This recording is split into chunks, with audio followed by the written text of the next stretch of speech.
Dear student, lesson 11 के अंत में हम लोग 3 तरह के समय की बात कर रहे थे। कौन से 3 तरह की समय? पहला वह समय जो कि बीत गया है। कौन सा समय बीत गया? कुछ उदाहरण लेकर समझते हैं। जैसे आप कभी बहुत छोटे थे, वो समय बीत गया। आप अपने मम्मी पापा के गोद में खेल रहे थे, बीत गए वो समय। आप सभी कभी क्लास यूकेजी के स्टूडेंट थे, आप क्लास 2 में पढ़ रहे थे, आप 3 में पढ़ रहे थे। ये सभी समय बीत गए। तो वह समय जो कि बीत गया है, उस बीते हुए समय को हम हिंदी मीडियम में भूतकाल कहते हैं और इसी को इंग्लिश मीडियम में पास्ट टेंस कहते हैं। Clear student? मैं कुछ एग्जाम्पल्स और आपको बताऊंगा। चलिए अब दूसरे तरह की समय की बात करते हैं। दूसरा समय कौन है? जो कि चल रहा होता है। जैसे अभी मैं आप लोगों को पढ़ा रहा हूँ, ये काम अभी चल रहा है। तो जो काम अभी चल रहा है उसको हम वर्तमान काल कहते हैं और उसी को इंग्लिश में प्रेजेंट टेंस कहते हैं। कुछ और उदाहरण आप सभी पढ़ रहे हैं। मैं अभी जो कुछ बता रहा हूँ उसमें से कुछ बातों को आप समझ रहे हैं, लिख रहे हैं। ये सारा काम अभी हो रहा है। चिकित्सक कोरोना के मरीजों का इलाज कर रहे हैं। सरकार लॉकडाउन में गरीबों की मदद कर रही है। ये सब काम अभी चल रहे हैं। तो ये सब वर्तमान काल यानी कि प्रेजेंट टेंस हो गया। Clear student? अब आइए तीसरे तरह की समय की बात करते हैं जो आगे जीवन में आने वाला है, यानी कि जो बीता नहीं है और नहीं वो चल रहा है, बल्कि हमारे आगे आने वाले समय में वो होने वाला है, घटित होने वाला है। तो जैसे आप एक डॉक्टर बनेंगे, आप कॉलेज में पढ़ेंगे, आप में से कोई इंजीनियर बनेगा, कोई आईएएस अफसर बनेगा, आईपीएस बनेगा, वगैरह वगैरह। तो ये सभी सेंटेंस जो है आगे आने वाले समय का बोध करा रहे हैं। तो ऐसे सेंटेंस जो आगे आने वाले समय का बोध कराते हैं उसे हम भविष्यत काल कहते हैं और इंग्लिश में उसे फ्यूचर टेंस कहते हैं। तो आइए हम इस टेंस को डिफाइन कैसे कर सकते हैं। तो टेंस को डिफाइन करने के लिए हमने देखा कि जो टेंस है उसका संबंध समय से जुड़ा होता है, यानी कि टेंस समय को बताता है और साथ ही साथ एक चीज और कि टेंसेज में काम, वर्क, वर्ब्स का भी होना बहुत जरूरी होता है। वो वर्क को भी बताता है। तो टेंस 2 चीजों को क्लियर करता है। फर्स्ट कि वो समय से रिलेटेड है, समय को भी बताता है कि कोई काम किस समय में हो रहा है, और दूसरा काम को भी बताता है। तो जब हम किसी सेंटेंस को पढ़ते हैं और उस सेंटेंस को पढ़ने से उसमें जो वर्ब है, उसमें जो क्रिया है, उसके रूप में थोड़ा सा अंतर आने से अलग अलग तरह के समय का डिफरेंट टाइम का बोध होने लगता है। जैसे मैं आपको स्क्रीन पर कुछ एग्जांपल्स दिखा रहा हूं विद्यार्थी। मैंने जैसे यहां लिखा राम खा रहा था। गौर करेंगे, मैंने इस खा रहा को रेड से अंडरलाइन किया और उसके आगे जो था है उसको ज़्यादा डार्क रेड से हाईलाइट किया गया है। इसका मतलब इस था पर कुछ विशेष ध्यान देना है। खा रहा था यानी कि क्रिया तो खा रहा ही है, खाना ही काम है, लेकिन उस खा रहा के आगे था लग गया, जिससे खा रहा था कहने से बीते हुए समय का बोध हो रहा है।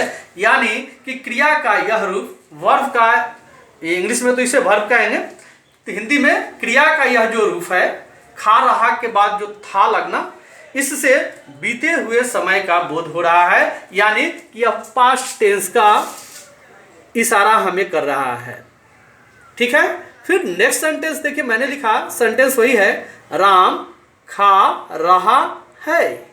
खा रहा वही है, लेकिन इस है के आगे फिर मैंने ज़्यादा मोटा इंक से जो है हाईलाइट किया, यानी कि इसके आगे अंतर आपने क्या देखा, खा रहा के बाद था लगा और खा रहा के बाद है लग गया, जिससे ये अलग तरह के समय का बोध कराने लगा। कौन से समय का, कि राम खा रहा है, यानी कि राम के खाने का काम अभी जारी है, चल रहा है, ऐसा यह बता रहा है। यानी कि चल रहे गुजर रहे समय का यह बोध करा रहा है। क्यों, क्योंकि इस खा रहा के बाद जो थोड़ा सा चेंजिंग आया ना विद्यार्थी, एक वर्ड का, वह डिफरेंट समय का इशारा करने लगा। खा रहा था यानी कि बीते हुए समय का बोध कराया।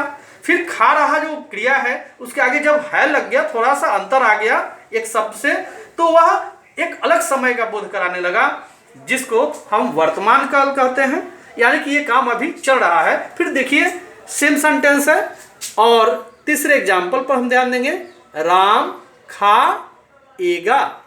देखिए खाना ही है, तीनों में मैंने खाना क्रिया लिया, लेकिन खा रहा के बाद था लगा, बीते हुए समय का बोध हो गया। खा रहा के बाद है लगा तो गुजर रहे चल रहे समय का बोध होने लगा, यानी कि वर्तमान समय का बोध होने लगा। और खा के बाद एगा लग गया, खाएगा, तो यह आने वाले समय का इशारा कर रहा है, इससे भविष्य काल का बोध हो रहा है। Clear student? उसके इंग्लिश का क्या हुई है उसकी तरफ अभी हम ज़्यादा ध्यान नहीं देंगे, क्योंकि ये सब आएगा जब आप बनाएंगे, जब मैं आपको रूल बताऊंगा।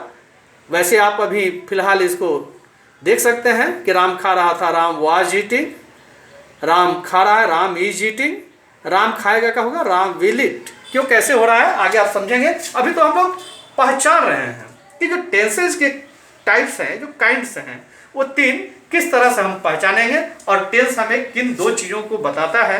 फर्स्ट वो एक्शन क्रिया काम को बताता है, और दूसरा समय को भी बताता है कि वह काम किस समय में हुआ, बीते हुए समय में हुआ, चल रहे समय में हो रहा है, या आने वाले समय में होगा। Clear student? तो इस आधार पर चलिए अब डिफाइन करते हैं टेंस को, काल को। सबसे पहले मैं हिंदी में करता हूँ। मैंने देखा कि क्रिया के रूप में थोड़ा सा बदलाव आया, जिससे अलग अलग तरह के समय का बोध हुआ। तो आप कहेंगे क्रिया के जिस रूप से, क्रिया के जिस रूप से समय का बोध होता है, अलग अलग समय नहीं कहेंगे, सिर्फ समय का बोध होता है। अलग अलग भी कह सकते हैं, डिफरेंट टाइप्स भी कह सकते हैं, लेकिन जब हम टेंस को डिफाइन करेंगे तो ऐसे बोलेंगे, क्रिया के जिस रूप से समय का बोध होता है, चाहे वो बीते समय का बोध हो, चाहे वर्तमान समय का बोध हो, या आने वाले समय का बोध हो, सिर्फ समय आप बोलेंगे। क्रिया के जिस रूप से समय का बोध होता है उसे हिंदी मीडियम में काल या इंग्लिश में टेंस कहते हैं। Clear student? In English you can define it, the forms of verb which indicate time is called tense. Clear student? For example, Ram was eating past tense, Ram is eating present tense, Ram will eat future tense। Clear? चलिए अब हम tense के kinds की बात करते हैं कि tense कितने प्रकार के होते हैं और इसको हम कैसे डिफाइन करेंगे। तो जब हम ये समझ गए कि समय को तीन भागों में बांट सकते हैं, तो हम इस तरह से कह सकते हैं कि टेंस को भी हम मुख्य रूप से तीन भागों में बांट सकते हैं, और वो है गया आपका प्रेजेंट टेंस, पास्ट टेंस और फ्यूचर टेंस। आप स्पेलिंग को ठीक से लिखेंगे। टाइप्स ऑफ टेंस, ये present tense, second past tense, और थर्ड जो है फ्यूचर टेंस।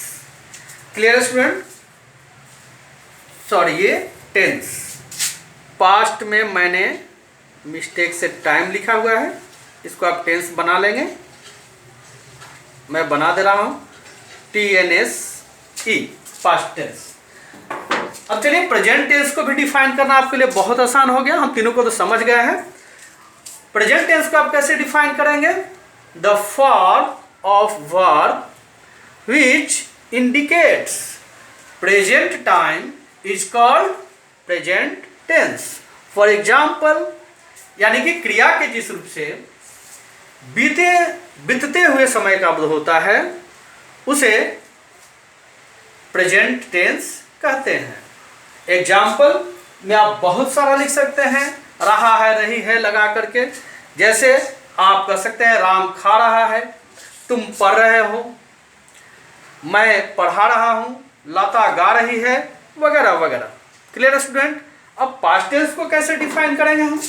पास्ट टेंस को एकदम बिल्कुल सेम, आप टेंस का डेफिनेशन याद कीजिए, बाकी तीनों डेफिनेशन आपके लिए बहुत ही आसान। पास्ट टेंस को सेम उसी तरह से क्रिया के जिस रूप से बीते हुए समय का, पास्ट टाइम का बोध होता है, उसे हम पास्ट टेंस कहते हैं। In English you can define the form of verb which indicates past time is called past tense. For example, आपको मैंने अभी जो 4 एग्जाम्पल्स बताया प्रेजेंट में, उस सब को आप पास्ट टेंस में लिख लीजिए।